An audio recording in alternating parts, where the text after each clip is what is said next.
അണ്ണാമലയുടെ പുതിയ രാഷ്ട്രീയ പ്രസ്ഥാന പ്രഖ്യാപനം ചില ആശയക്കുഴപ്പങ്ങൾ സൃഷ്ടിക്കുന്നുണ്ട്. ബി.ജെ.പിയിൽ നിന്നുള്ള അദ്ദേഹത്തിൻ്റെ രാജിയെയും തുടർന്നുള്ള നീക്കങ്ങളെയും സംശയത്തോടെയാണ് പലരും കാണുന്നത്. അണ്ണാമലയുടെ സംഘടന മോദിയുടെയും അമിത്ഷായുടെയും ആശീർവാദത്തോടെ നടപ്പാക്കുന്ന ബി.ജെ.പിയുടെ പുതിയ തന്ത്രമാണ് എന്നാണ് തമിഴ്നാട് CPM സംസ്ഥാന സെക്രട്ടറി പി. ഷൺമുഖം പറയുന്നത്. RSSന് 2500 സംഘടനകളുണ്ട്. അണ്ണാമലയുടെ സംഘടന കൂടിയായതോടെ അത് 2501 ആയി എന്ന് അദ്ദേഹം പറയുന്നു.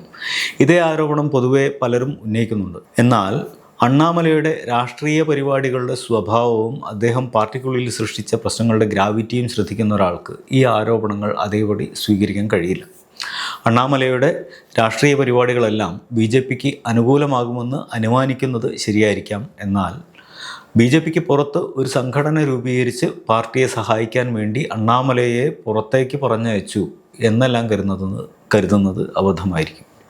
2024 ലോക്സഭാ തെരഞ്ഞെടുപ്പിലാണ് AIADMKയുമായുള്ള ബന്ധം അവസാനിപ്പിച്ച് തെരഞ്ഞെടുപ്പിനെ നേരിടണം എന്ന നിലപാട് അന്നത്തെ BJP അധ്യക്ഷൻ K. അണ്ണാമലൈ എടുക്കുന്നത്. ദേശീയ നേതൃത്വത്തിന് ഈ നീക്കം വിചിത്രമായി തോന്നി.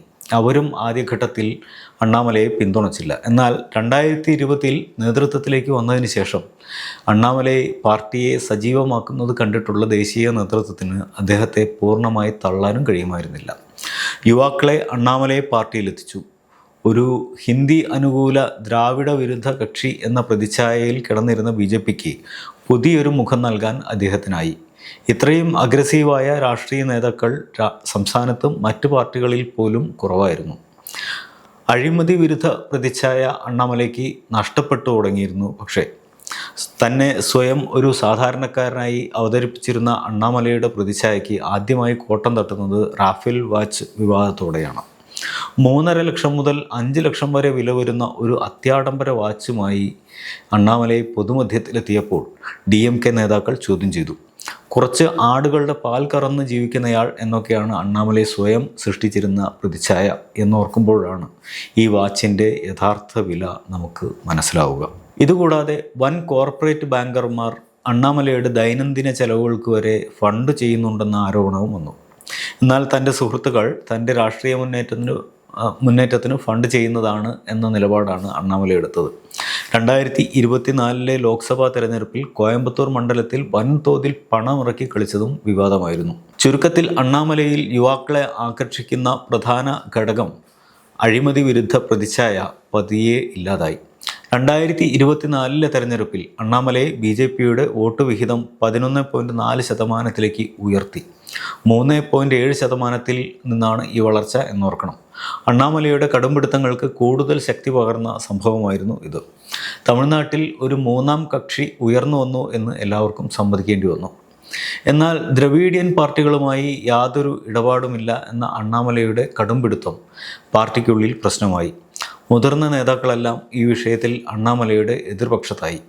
2020 പുതുതലമുറയുടെ ഊർജം പാർട്ടിയിലേക്ക് കടന്നു വരുന്നു എന്ന പ്രതീക്ഷയോടെ അണ്ണാമലയെ സ്വീകരിച്ചിരുത്തിയ അതേ നേതാക്കൾ അദ്ദേഹത്തിൻ്റെ എതിരാളികളായി മാറി.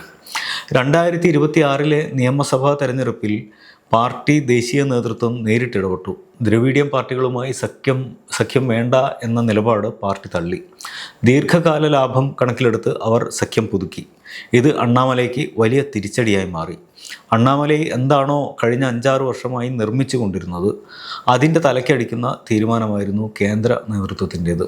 അണ്ണാമലൈ സൃഷ്ടിച്ച BJP ബ്രാൻഡിനെ കേന്ദ്ര നേതൃത്വം തിരുത്തി. അണ്ണാമലയുടെ ഈഗോയ്ക്ക് ലഭിച്ച കനത്ത തിരിച്ചടിയായിരുന്നു ഇത്. ഇതിനിടയിൽ സംസ്ഥാന അധ്യക്ഷ പദവിയിൽ നിന്ന് അണ്ണാമലയെ ദേശീയ നേതൃത്വം മാറ്റിയിരുന്നു. തുടർന്ന് നടന്ന സംഭവവികാസങ്ങൾ നിശ്ചയമായും നടക്കേണ്ടിയിരുന്നവ തന്നെയാണ്. അണ്ണാമലയെ സംസ്ഥാന ദേശീയ നേതൃത്വങ്ങളുമായി പിണങ്ങി. തെരഞ്ഞെടുപ്പ് പ്രചാരണ സമിതിയിൽ നിന്ന് അദ്ദേഹം പിൻവാങ്ങി. ഒടുവിൽ രാജിവെച്ച് പിരിഞ്ഞു. BJPക്ക് അണ്ണാമലയുടെ ഈ വിടുതൽ ഒരു ശൂന്യത സൃഷ്ടിക്കുന്നുണ്ട്. ദിവസവും ലേഖനങ്ങളായും സോഷ്യൽ മീഡിയ പോസ്റ്റുകളായും അണ്ണാമലൈ നിറഞ്ഞു നിന്നിരുന്നു.